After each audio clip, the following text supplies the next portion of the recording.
بتائیے گا کہ دین اسلام نے ایک مسلمان کی، ایک انسان کی جان کو کس قدر تکریم دی ہے، عظمت دی ہے اور کیا مقام عطا کیا ہے؟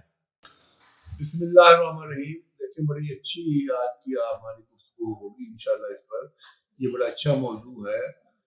دیکھیں اللہ تبارک و تعالیٰ کا ارشاد ہے قرآن مجید میں، اعوذ باللہ من الشیطان الرجیم، بسم اللہ الرحمن الرحیم، لقد خلقنا الانسان فی احسن تقویم وَلَقَدْ كَرَّمْنَا بَنِي آدم، کہ ہم نے آدم کو، یعنی آدم کو، انسان کو تکریم بخشی ہے، یعنی اس کو عزت والا بنایا ہے، اور اسے احسن تقویم پہ، یعنی ایک اچھے شکل و صورت اور اچھے راستے کے لیے جو ہے منتخب کیا ہے.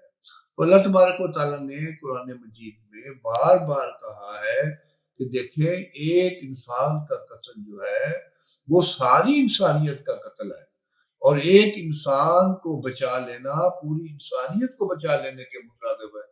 تو قتل تو کسی صورت بھی جائز نہیں ہے، سوائے دو تین چیزیں جو حدیث میں آتی ہیں کہ قتل کا بدلہ قتل ہو، یا کسی نے کوئی کسی کی عزت کو جو ہے نا وہ پامال کیا ہو، تو وہ بھی حکومت پاکستان کو رائٹ ملتا ہے. تو یہ چیزیں ہیں کہ ہمیں ایک دوسرے کے ساتھ امن سے، بھائی چارے سے، محبت سے، اخوت سے رہنا چاہیے.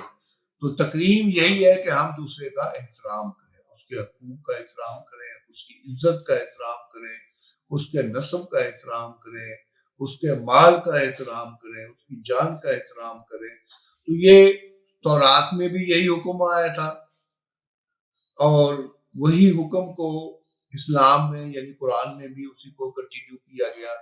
اور ایک ہی ہے کہ اگر آپ کوئی قتل کریں تو پھر اس کا بدلہ قصاص ہے یا دیت ہے، اگر وہ اس کے خاندان والے یا اس کے قبیلے اور برادری والے کی بات کو قبول کر دیں. تو اسلام انسان کو ایک محترم، یعنی ایک شخص کے طور پر پیش کرتا ہے، اور اس کا بڑا ایک کہنا چاہیے کہ اس کے لیے اپنا ہر چیز، یعنی اس کے حقوق مقرر کرتا ہے، اور اس کو فرائض، یعنی حقوق و فرائض کے اندر ایک انسان کی زندگی جو ہے وہ تعمیر ہوتی ہے. وہ فرض بھی ہے، وہ معاشرہ بھی ہے.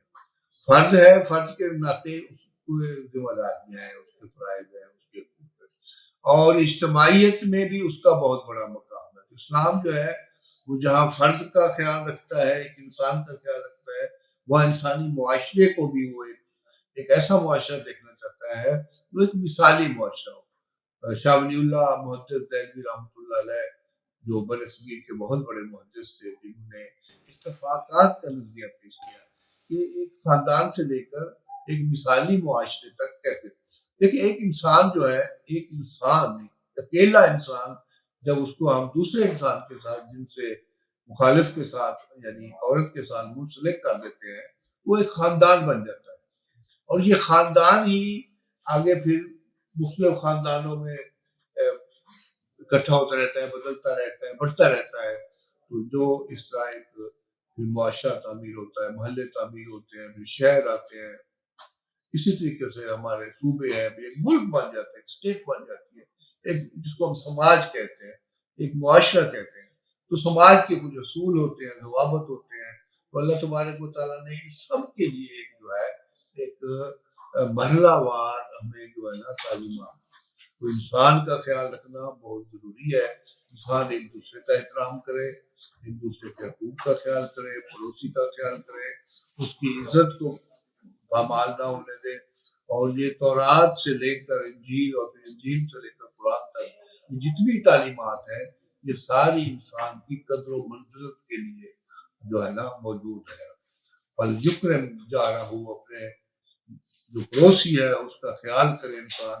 تو اسی طرح تکریم بنتی ہے. تو اللہ تبارک و تعالیٰ نے اور نبی پاک صلی اللہ علیہ وسلم نے اپنی سنت کے ذریعے، اپنے طریقہ کار کے ذریعے لوگوں کو ایک اخوت کی تعلیم دی، ایک مساوات کی تعلیم دی، اور مواسات، ایک مواسات پر مبنی، یعنی غمگساری پر مبنی، ہمدردی پر مبنی ایک معاشرہ جو ہے وہ تعمیر.